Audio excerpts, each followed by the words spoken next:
Assalamualaikum warahmatullahi wabarakatuh. Alhamdulillahirabbil alamin. Bihi nasta'in 'ala umuri dunya waddin. Asyhadu an la ilaha illa anta astaghfiruka wa atubu ilaik. Amma ba'du.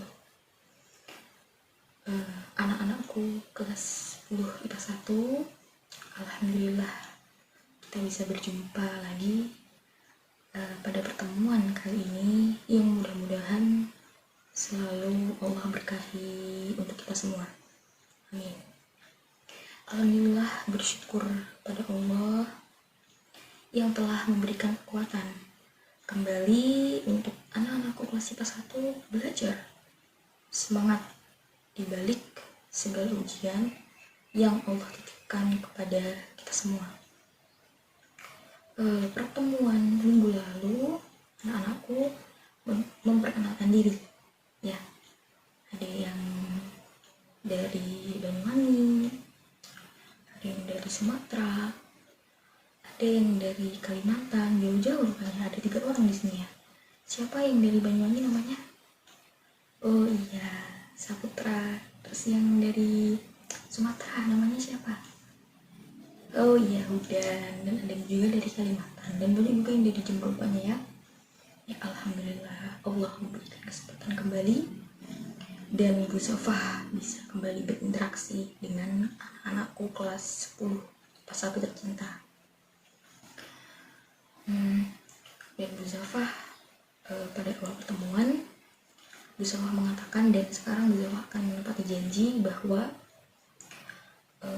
Bu Sofah menyampaikan kita akan memulai pada semester 1 ini dengan menata kurikulum. Kenapa menata kurikulum? Supaya anak-anakku kelas IPA 1 bisa lebih fokus untuk belajar ke depannya. Nah, dan mengetahui apa yang akan dikaji, dipelajari pada semester 1 ini. Jadi karena itu Bu Sofah langsung saja memberikan beberapa gambaran apa yang akan kita pelajari pada awal semester ini. Nah, seperti yang sudah Bu Sofah sampaikan, bahwa Bu Sofah tidak menuntut anak-anakku kelas IPA 1 untuk selalu dan harus menghafal, tidak. Tapi Bu Sofah menginginkan anak-anakku mampu untuk memahami apa yang sudah kita kaji, yang sudah dipelajari. Jadi pertemuan minggu lalu Bu Sofah juga menyampaikan mengenai beberapa gambaran bagaimana seorang hamba itu mendapatkan suatu nilai hasanah. Siapa yang menjelaskan? Yang bisa menjelaskan nilai hasanah itu apa? Kan minggu lalu Sofah sudah menyampaikan terkait nilai hasanah itu seperti apa. Siapa yang maju? Nanti kalau yang maju Bu Sofah kasih sesuatu. Ayo siapa? Silahkan yang maju. Oh ya, Hudan, silahkan maju, jelaskan apa nilai hasanah, dan coba simpulkan kembali dari apa yang telah Bu Sofah sampaikan minggu lalu pada pertemuan pertama kita.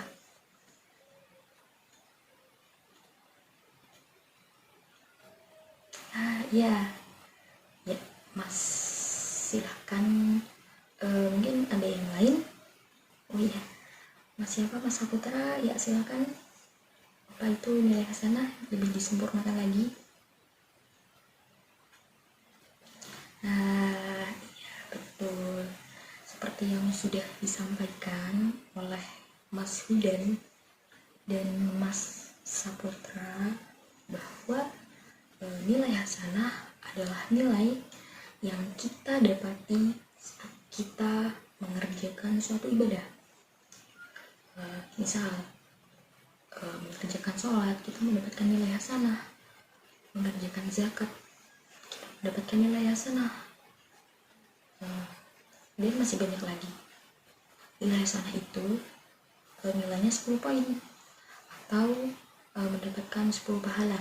Nah, dalam hadis itu diriwayatkan bahwa 1 ke 2 itu sekitar 500 tahun, begitu seterusnya. Nah, kalau gini sudah jelas bahwa nilai hasanah itu nilai yang paling penting untuk kita mencari bekal ke akhirat. Masa di dunia saja kita mencari bekal, di akhirat kita mencari nggak bawa bekal kan. Kehidupan paling abadi adalah di akhirat. Nah, oleh karena itu semoga seluruh apa yang kita pelajari itu mendapatkan barokah ya, dan setiap apa yang kita pelajari itu semuanya ada intisarinya itu di dalam Al-Quran yang Allah berikan kepada kita sebagai pedoman kehidupan ya, pedoman kehidupan yang nanti diberikan bimbingan detailnya oleh Rasulullah SAW yang diteruskan oleh para sahabat, para ulama, dan sampai ke kita semua. Nah, karena itu Bu Safah akan menurunkan garis besar dulu bahwa intisari dari Al-Quran itu dibagi kepada 3 bagian pokok yang ini akan kita pelajari. 3 bagian pokok ini mencakup seluruh materi dalam setiap jenjang, kelas 1, kelas 2, kelas 3, pasti materinya itu mencakup 3 pokok ini.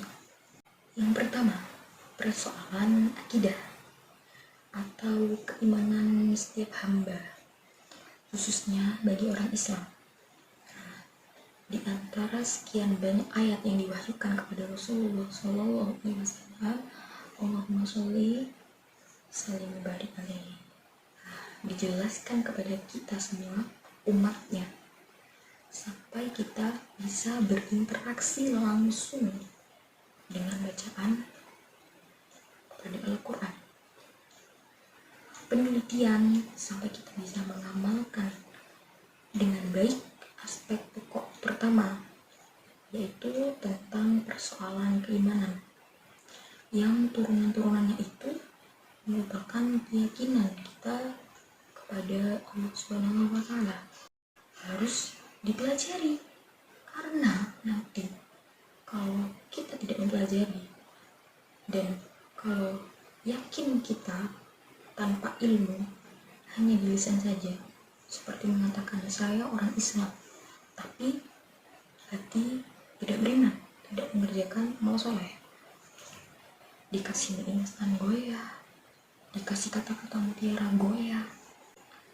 Nah, untuk bisa mengatasi hal ini, itu penting diketahui bahwa ada dampaknya dalam kehidupan kita jika kita tidak mempelajari.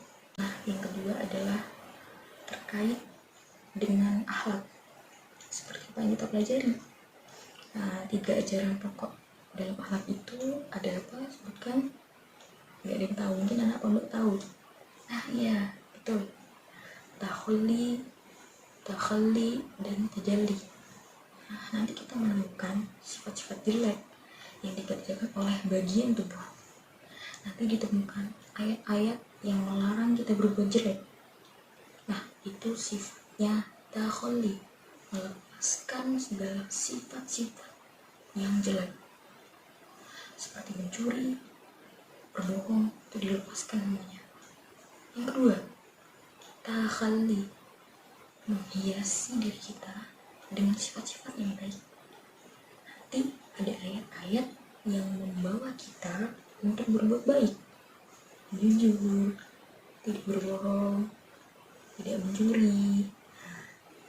Yang ketiga, tajalli, yaitu akibat terhiasinya sikap-sikap mulia dan menjauhi sifat-sifat yang jelek itu ada dampaknya ke kita, menghindari sesuatu yang jelek, mendekati sesuatu yang baik, itu terdapat dampaknya kita.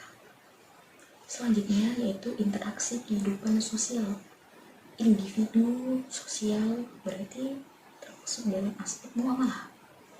Nah, di sekitaran kita, baik dengan manusia, hewan, tumbuhan, nanti bagaimana Al-Quran itu dan hadis Nabi mengatur semua itu. Interaksi kehidupan sosial individu seperti adanya hukum-hukum keluarga. Hukum-hukum mengatur kepada orang-orang yang berbuat jelek seperti mencuri, nanti ada hukumannya. Berbohong, hukumannya nanti ada.